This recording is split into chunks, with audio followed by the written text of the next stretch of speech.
Welcome to The Rebel Rebel. It's a podcast for creative rebels and entrepreneurs. I'm your host, Michael Dargy. In every episode, we look for truly unique and interesting guests who have said, often literally, fuck it to the status quo and have just gone on their own way. One thing's for sure is that it's never easy, it's always challenging, and these rebels wouldn't have it any other way. Look for the links to everything we talk about in the show notes on our website at therebelrebelpodcast.com. Welcome to the show. Welcome to the Rebel Rebel. I am across the world from my next guest. Please welcome Fabian Dittrich. Did I do it right? Yeah, pretty good. If you were German, you would say Dittrich, but that's really hard. So many syllables. Yeah, usually Americans and British people say Dittrich. Yeah, that's actually, that's what I would have gone with. But I tried to be fancy. Fabian, welcome to the show. Thanks for having me on, Michael. Yeah, man. So right now you are in Montenegro. Yeah, the back. This is the Bay of Kotor here with the lights. Oh, it's amazing. And I'm over in rainy, wet, cold Calgary, Alberta, Canada. Thanks so much for joining me today. I didn't know you were from Calgary. I was once in Lake Louise. Oh, really? Yeah, and it was one of the coldest winters ever in 2014. And then I found Sunwings Airline, and they had a $550 Canadian promotion to fly to Jamaica and back.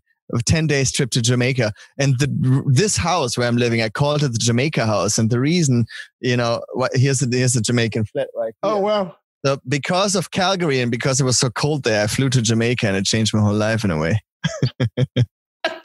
Amazing. Well, that's incredible. So let's unpack that a little bit. So just to bring people up to speed with who you are and what you're doing in the world, could you kind of give us an overview of your adventures so far? Yeah, who's Fabian? Well, I was born in a very small conservative town in Detmold. It was so boring. I just had to get out of there, and I moved to a bigger city, Cologne. I studied computer science there, but studying computer science was pretty boring. So my friend and me, we had to find an exciting way of living life while studying. And so we would just hang out on the streets. I was playing guitar. My friend was rapping. We would talk to everyone who would pass by. We made it a hobby to literally talk to everyone. And I think that was key in everything that came afterwards. Because talking to everyone and then afterwards, like realizing that everybody is pretty friendly that we met on the streets. And also the realization that all we needed was a guitar and being funny, and that we would get barbecues and beers and everything from the people made a big difference in my life. And I just thought, I want to keep on living like that. I just want to hang out on the streets and talk to people. And that was really what I wanted to do. I think when I was 20 or 19, and then the logical conclusion of that sort of lifestyle was traveling. Because in Cologne, I would meet Germans and tourists that were visiting Cologne, but that was it. So I wanted to go into the world and experience much more of that. And I had no money. So what I decided to do is, since I knew I could survive on the streets, was to cancel my flat, not paying rent for 2 months. And then I would just live on the street. So I had a backpack with a laptop and a bunch of underwear. And I had to do I had to do university tasks, which included like programming algorithms, like bubble sort or whatnot. So I would do that in the park, leaned against the tree, and then falling asleep and going without showering to the university the next day. Now, from this 2 months, trying to live outside, I maybe slept outside 7 days, 10 days. The rest was just getting picked up by some people and then, sleeping on their couches. But this really taught me that the world is friendly and the world is not dangerous. And that's what I thought. And then I went traveling. So I went to Thailand first, spent 3 months there, really got addicted to traveling. And then I did a year of an internship in Chile in a startup, learned Spanish. Languages was another key element. Right. Spanish. How many languages do you speak? 5. Wow. So, but Spanish was super useful, and English, obviously. And when you know Spanish, then Portuguese is not very far, and French is also not very far, because some things are pretty similar. Right. After Chile, I just wanted to forever live outside of Germany and travel. And then I lived a year in Spain, and I basically never stopped. when I got a little tired of traveling with a backpack, I found a new way of traveling, which was motorized traveling. And the story is that, I was studying and I really couldn't see how I would make any money with anything that I learned in university. But at that point, I had a friend who was a retired dentist, and he also was a journalist at some point. He had an old press card which was expired, and he used that card to sneak into expensive conferences to eat for free, basically, to eat for free. And he called me and he was like, Fabian, I'm in this Ruby on Rails conference and the buffet looks amazing. And I was in university, I was like, fuck this shit. Let's go to that conference. The buffet looks amazing. And Ruby on Rails is a programming language for those who don't know. And I knew programming. I didn't know anything about Ruby on Rails, but I went there and he got me in. And then, I'm from a poor background. So I was like, what's the most expensive shit in this buffet here? And I went for the salmon. And while I was shoveling all this salmon on my plate, this headhunter who was on the conference to find new talents was like, hey, do you work with Ruby on Rails? And like, yeah, kind of. Yeah, I do. And yeah, we're looking for new people to work like 2 days per week at our company. And I said yes. So I was kind of faking it a bit. But then I went home and learned Ruby on Rails like crazy. And 2 weeks later, I started that company. So this freelance got me this first job as a developer. Wow. And then I just went from one startup to the next. And so all these stories I tell are like this. They're like totally not planned. They fall from heaven. It's very serendipitous events. Yeah. And 3 jobs later, I walk out of the office and there's a guy standing there with a guitar. And he is playing this guitar that I wanted to buy at the time. And I asked him if I can try it so I don't buy a guitar that I don't want. And he said yes. And he was from Spain, and he told me that he just came back from Africa. He was 4 years in Africa, driving a car down from Barcelona to Gambia or Mali, selling it for 3 times the price, and then living with that for a year. And when he ran out of money, would just go back to Spain, get another car, selling it for 3 times the price, and that for 4 years straight. What? Yes, he said that was not... That was in Germany, right? And he was 2 months in Germany already. And he was like, that wasn't easy, man. Traveling in Africa isn't easy. But you know what is the hardest thing that happened to me in my life? Understanding German woman. But anyway, I really liked what he did. And it sounded like a big adventure. So I did the same. Wow. And I bought a car and I drove down from Berlin, about 15 African countries. Later, I was in Gabon. And I had malaria. Oh. So while having malaria, it's a pretty... When you have malaria, it's like a demon is possessing your consciousness and you have no free will anymore. Wow. And you slip into this unconscious states. So it's a good idea to do something that keeps you busy. So I would just Google random things, look at cat videos or the craziest Guinness World Records. And then one day I literally typed into Google, the coolest job of the world, space, internet. And at that point, I was 1 year in Africa. I was so isolated. I didn't talk to any people in my native or English or any language. I thought I will never go back into an office. I had no idea what to live from. I had maybe $3 a day that I lived from. Apart from the money I needed from the gasoline, I had nothing.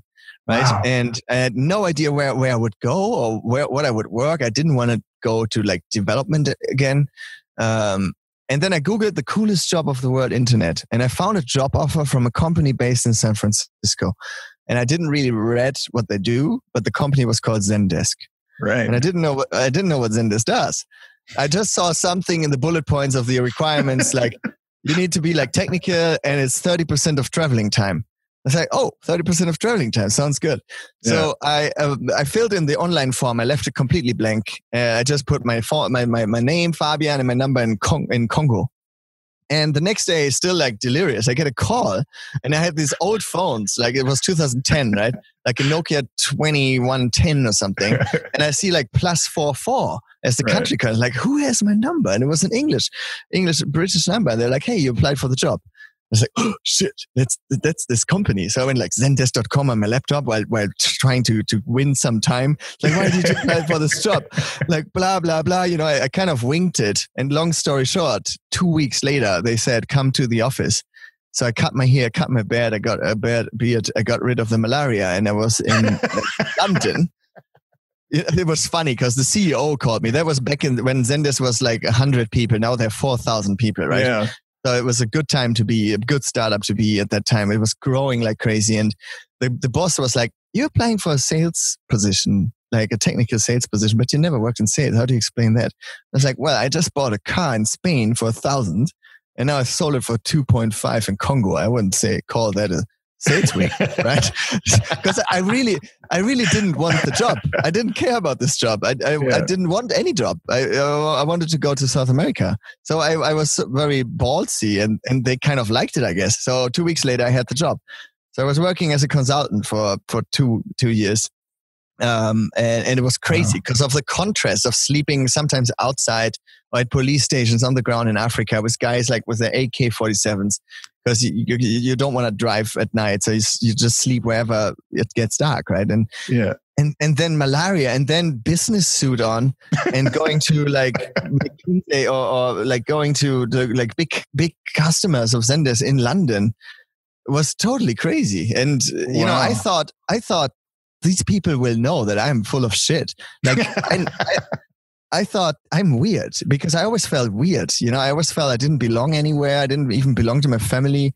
I thought I didn't belong to my town. I didn't belong to Germany. I never felt part of anything. And I never had a steady job, like 5 days a week. And when I came into the office, people showed me around and they were like, hey, this is James. This is Ed, blah, blah, blah. And I had to shake hands and I couldn't look people in the eyes. I was so afraid. I was so shy. Oh. Like, these are the normal people, I thought, and I'm the weirdo, and they're going to find out, you know? But then it was exactly the opposite. It was like they hired me exactly for who I was, and I could use my skills and exactly how, in a perfect way, and sort of model the job to my needs, the languages, and the fast-paced sort of situations that I like to throw myself in, and it was amazing. Like, working at Zendesk was amazing. Great culture. But so, yeah, I had like 2 flights every week. It was a crazy thing. I worked 80, 70, sometimes 90 hours a week, just nothing else than work. Yeah. I loved it. But afterwards, that got boring after a year and a half. And then I got my own company because I knew what customers of Zendesk need. Yeah. I saw that there's certain things that fall through the cracks, but that are paid well. For example, data migrations. People want to move from Salesforce to Zendesk, from Kayako to Zendesk, from Freshdesk to Zendesk. They can't lose their old data. Right. Nobody wants to do that shit. It's boring. It's like when you go, it's like taking out the trash from the street. Yeah. You don't really, it's not a great job, but somebody has to do it. Otherwise shit hits the fan. They need the data migrated. If they take their own developer, it takes them months or more, and then might be full of errors. And taking away the developer for months might cost like $6,000. Why not pay someone $4,000? Right. And then, but I just press a button. You know, I have the script already in place from Salesforce to Zendesk. So I just press a button and it's done. But I get a bunch of money for it. I just customize the code a little bit, and then I have the money. So I think there's these things that fall through the cracks. It's not like you wake up in the morning, you're like, I'm going to change the world with the nicest data migrations ever. They're going to be beautiful. No, it's like either it works or not. It's like a binary thing, you know, but nobody wants to do it. But if you do it, you can make good money and you can even automate it. So I had this company and I was living in Berlin. and once, like two years before, a year before when I was at Zendesk, I visited someone I picked up in Morocco and brought to Gambia. I met her at the embassy and she was from Romania. So a year before that, I took some 4 days off and I went to Romania and I visited Monica and we took a shared car. You know, you can, in Facebook, there was groups like, hey, so in this shared car from Bucharest to the seaside in Romania, there was 3 people that we didn't know. And one of them was a guy who was sitting on the front seat. He was called Dominic. And he said, I'm into web shit and I like usability and design and whatnot. And he was sitting next to the driver. So when we were at the gas station and everybody had bought their Snickers bar, whatnot, and we had the fuel and we were ready to go, Dominic was like, wait a second. And he goes to the trunk, takes out his MacBook, puts it on the roof of the car and says, look at my new design. And like, this guy's crazy. Like, we want to leave. And he takes out his MacBook and puts it on the car. He's totally obsessed with that shit. Whenever I have a company, I have to hire this guy. And a year later, I'm sitting in my living room. I have my company. and I call Dominic, like, hey, do you want to work with me? And he's like, yeah, then fly to Berlin and move into my living room. And he moved into my living room. So there we are, about 2 months into the company. He's in my living room. I'm in the room next door. We make good money. Like, at that point, we were making, like, I don't know, 25K, 30K a month with data migrations, and we were 2 people. So that was pretty good. Yeah, and totally. Yeah, but it was boring because, it was like going to a movie where you already know what the outcome is, right? Yeah, it's right. like, okay, I knew what was coming. Okay, I can grow the company, I can employ more people, I can get an office, and I can make more money. But none of that sounded exciting because when you're so used to traveling, the beauty of traveling is like not knowing what happens in 5 minutes, not knowing who you're going to talk to today, not knowing where you sleep sometimes, not knowing what's going to happen tomorrow. But with this company, it was all like, I already know. More money didn't make me any happier. Yeah. So at that point, I went on Facebook and I knew that this David I know has maybe some answer. And all I did, David was a guy who bought a bulletproof Land Rover Defender from the Nigerian embassy in South Africa. He's from South Africa, from Cape Town. And he drove 5 years through Africa. And I knew that, but I had some intuition that he might have. So I went like on Facebook and said, hi, David, what should I do with my life? ? And David did nothing else than saying, no, he didn't say hi. He just said, buy this, and then a link to a message board in the Land Rover, on an overland traveler message board where somebody was selling a customized, extended Land Rover Defender, which was converted for a world traveling sort of car. Wow. And it was parked in Buenos Aires. And then I was like, what the fuck? What, Land Rover? Why would I buy this? And it's in Buenos Aires. What the hell? So I went to the toilet and there I thought, oh, well, Land Rover, and we can even sleep in it. Well, if we now fly to Buenos Aires and we run the company from the Land Rover while crossing whole South America, it's going to be very unpredictable. It's going to be fun. It's going to be a big challenge. And I have no idea what's going to happen. So I went into the living room where Dominic was typing on the keyboard. And I was like, hey, and he's like looking up and like, hey, do you want to run the company from a Land Rover Defender where we travel from Argentina to Colombia? And he's like, sure. And then he kept typing. So I'm serious, dude. So a month later, I found another guy. Like a month later, I told the people that we're going to buy the Land Rover. And I found this other totally random dude who was like a German Vietnamese guy, was tattooed from toe to head nearly. And he had to kind of get out of Europe for some reason that I can't really mention it now. But we became great friends. We became great friends. I mean, at that point, we were like 30, I guess, 32 or something. Now I'm 39. And he was the same age, but I just got an Xbox and one. I was like, let's go, let's play something again, because I didn't play for like 15 years. So I had this Xbox, and he came around, and we were just there for like a week playing Xbox, and it was just like being 16 years old. So I was like, hey, do you want to come with us to South America, running this company we have? He didn't know what it means to put someone on CC. Like, he was not technical at all. Wow. So, and you're going to film it and you can drive. And he's like, okay.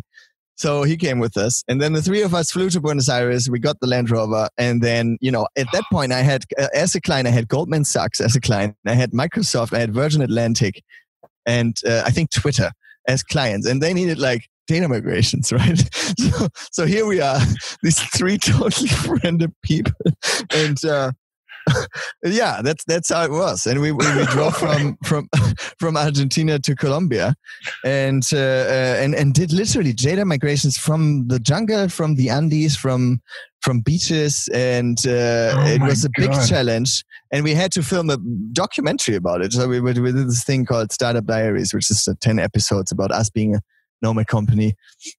And At some point we came to Bogota, and we saw that there's a TED conference in Bogota. And so we asked the organizers, hey, can we go to TED because we are Startup Diaries and we're cool kind of, and we want to get in for free. and they're like, yeah, you can come for free, but you can also do a talk.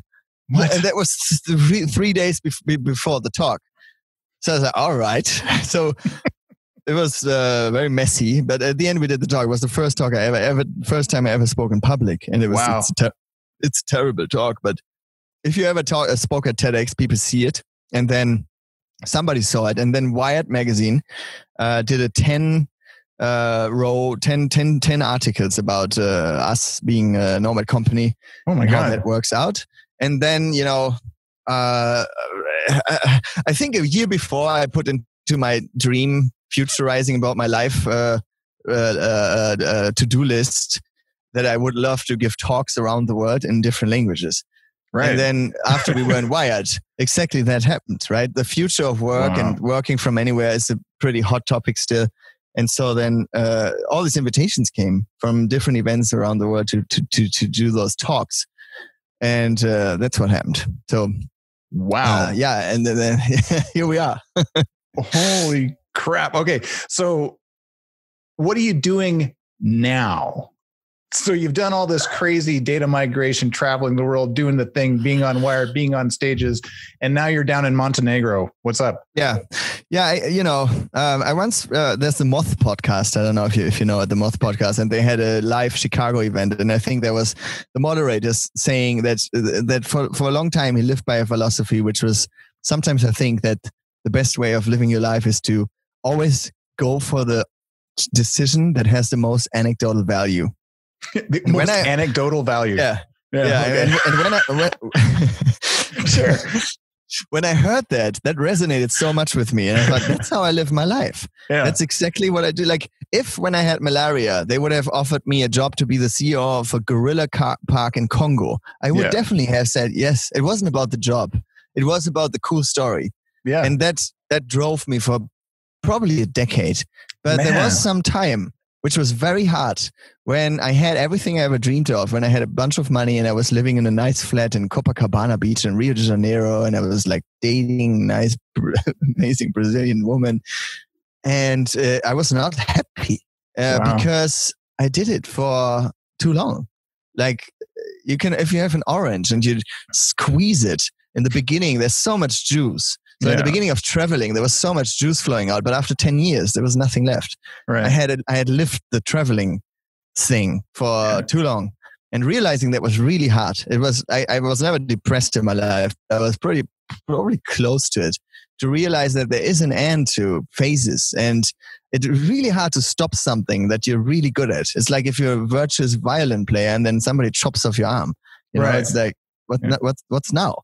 Yeah. And that's why I'm in Montenegro. At some point I had to stop and I had to realize that this is over, and I have to not chase the next amazing anecdote. I have to do what is good for me and what makes me okay and what makes me happy. I'm sorry, but isn't what you're doing an amazing anecdote in itself? Because it is such a radical departure from what you were doing before. Yeah, but I wasn't doing it for the anecdote. I was listening to sort of my inner voice, and that was telling me, stop it. Don't chase. Don't think about what's the next amazing, crazy thing that you can do. Just stop for a while. And that was really needed. Nice. And so just to catch us up, what are you doing in Montenegro? Yeah, because of that, 3 years ago, I went with the Land Rover that I shipped back from South America to Germany, to Montenegro. Because it got cold in Germany. So in October, I would just go down where the sun is. And I saw this country, and it's beautiful. And I fell in love, and I thought it has the lowest tax in Europe. So I thought I should move my company here.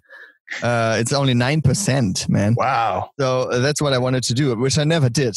But then the person who wanted to help me moving the company here, I said, well, if you know someone who has a house in Montenegro, let me know. And she's like, I have a house in Montenegro. And then she sent me pictures, and I was like, okay, I buy it. And I bought it before even seeing it. And here I am. This is the house that I bought in Montenegro. Oh my God. And since then, my life is much more calm. Like I'm here 8 months when it's warm. having fun and hanging out and doing sports and reading. And the other 4 months when it's cold, I'm still traveling. But all my travels are now based on freediving. So for me, probably some people in this kind of situation, when they want to calm down, they meditate or do yoga. And I'm way too restless for that. So for me, freediving was the thing that did it. It's an amazing combination of meditation, physical and physiological and psychological fitness and relaxedness that makes that sport possible. And for every meter that you want to reach further, you have to get a bit more fit or a bit more relaxed or a bit more focused and a bit more centered.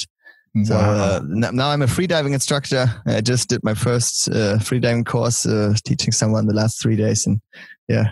Crazy. So, and how long can you stay underwater right now? Well, it depends. There's one discipline called static, where you just float with your face immersed in water on the surface of a pool.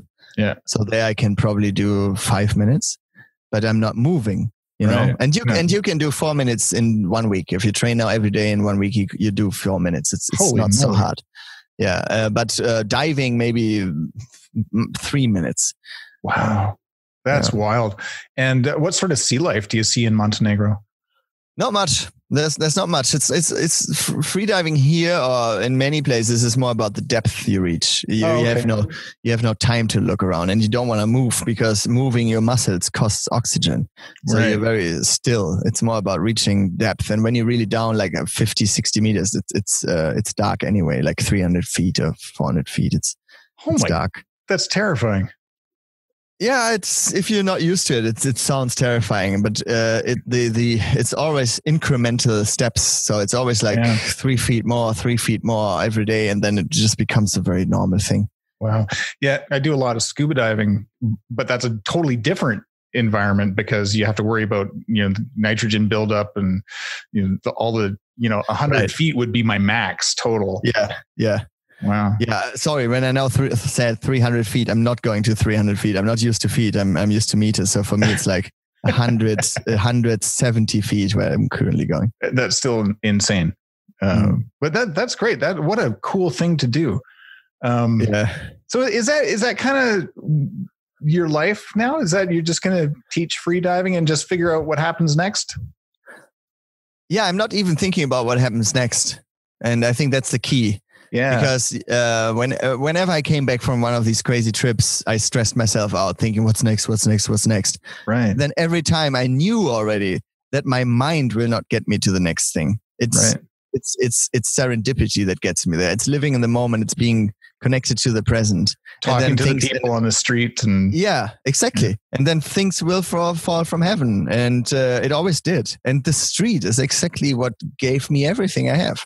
The job, the travels, everything came from bumping into someone in the street, and I always knew that thinking about the next thing is not good, that the rational mind will not get me there. And now I understood, now I just do music and freediving, and let's see what happens.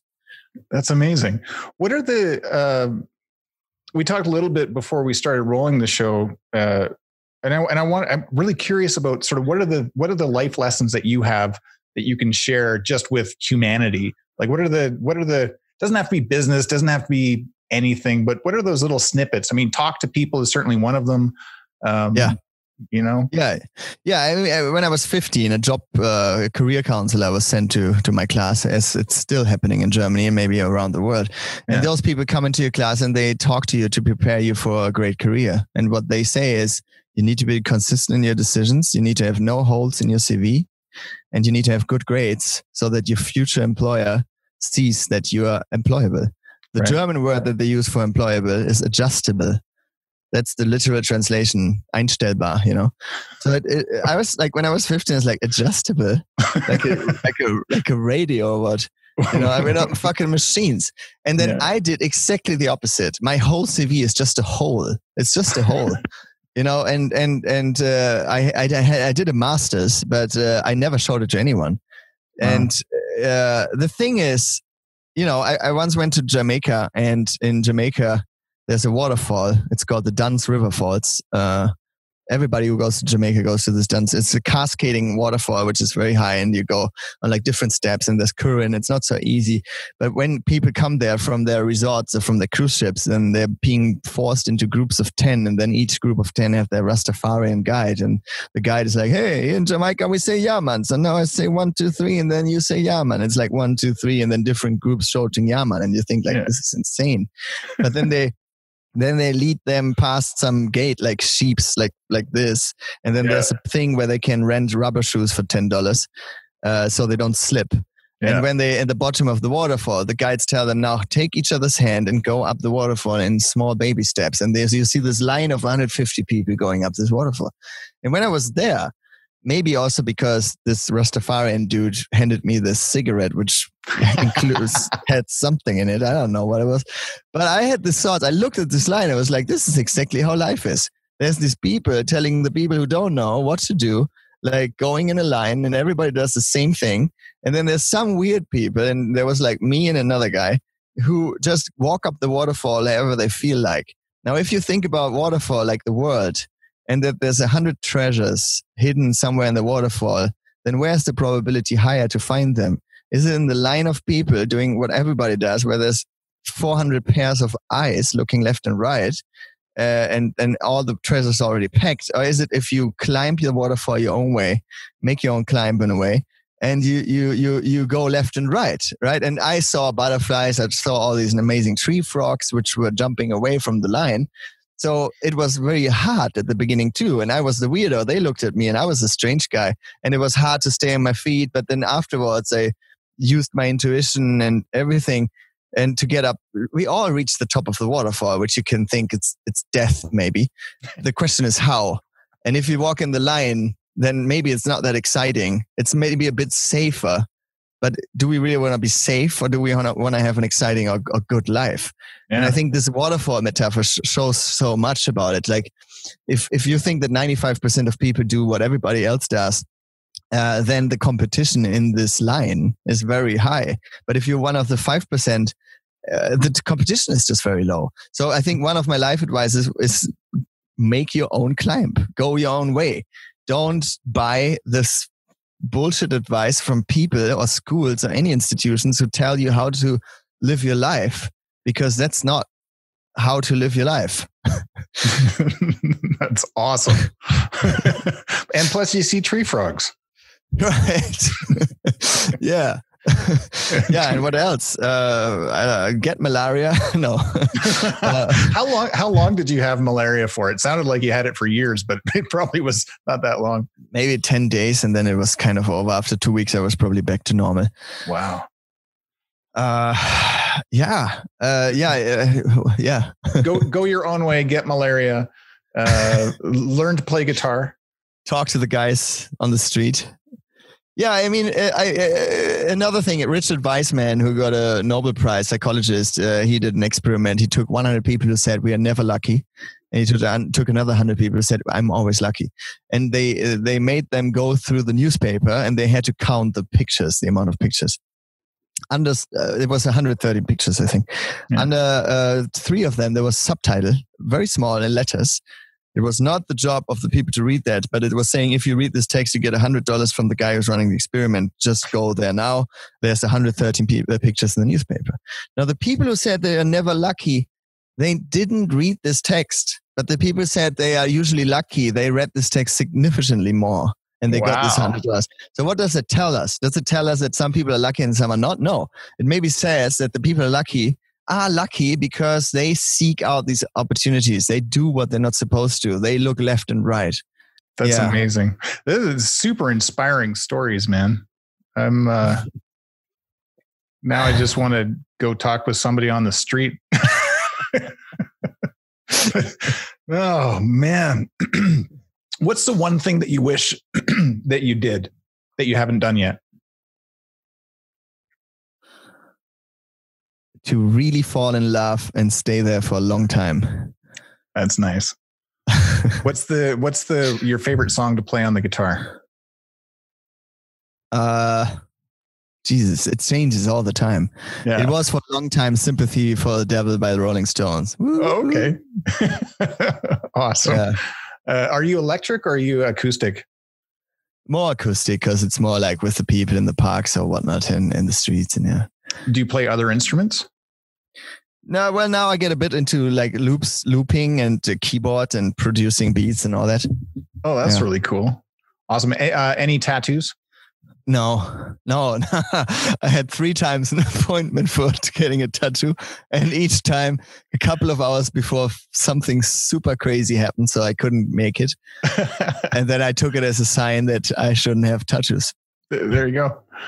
Oh my gosh. You said you're 39. And I find that I'm struggling with that because you look like you're about 23. Yeah, you can see that. But maybe, oh yeah. Okay. There you are. Maybe it's the lighting. Yeah, it's the lighting. It's the lighting. Now, are you a big reader these days?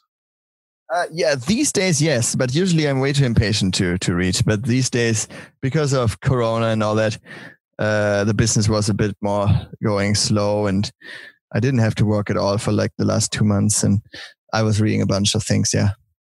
Are you still involved with Help and Do? Yeah. Helpanddo.it, right? Or yeah. help and do it. Yeah. Help. Yeah. That's, yeah. Some people say that. I was never thinking about it when I came up with the name. It's more like a Spanish thing, like caminando. It's like helpando, like helping, helpando. Hilarious. Wow. Okay. Yeah, totally. Yeah, I have this company, and I have 3 people that are working with me, and we do all sorts of services that are based on cloud-based customer service tools, like data migrations and implementations and help center designs and building apps that extend the functionality of those software solutions. Wow. Do you think that you'll write a book about your adventures? Yeah, I started. I just was too lazy to finish it. I have to finish it. Now I have the time. Like now I actually have the time. Yeah. Who do you look up to the most? Like who's your sort of the role model? Jesus, for some reason, like the first thing that comes up are people that talk about psychedelics. I don't know. I never knew my father. I never met my father.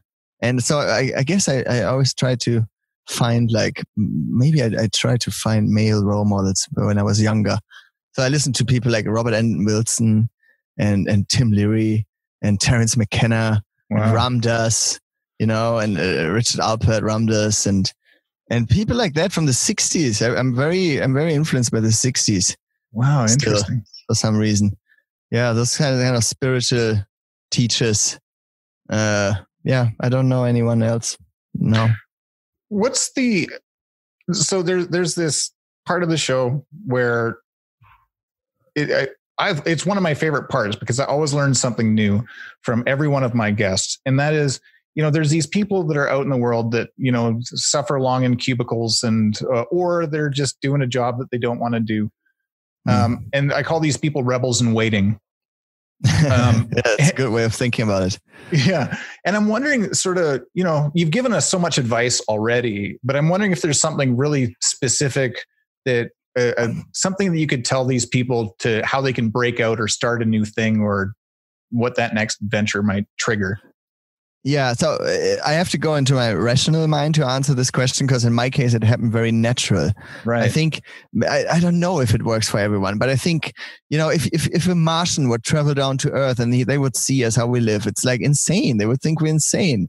Yeah. We're voluntarily locking us up in rectangular shapes and we're looking at rectangular shapes for like 12 hours a day. It's insane. What other creature, what other animal does that? We do it. No one else. It's fucking insane. That's not what we're made for. When we're kids, we're playing, right? We discover, we're engaged, we feel rapture. Now 70% of people in Germany are not at all engaged in their job. That's the statistic. I think in the US it's the same. 70% are not at all engaged. Of I think 40% even hate their job. How can that be? How do we get into this?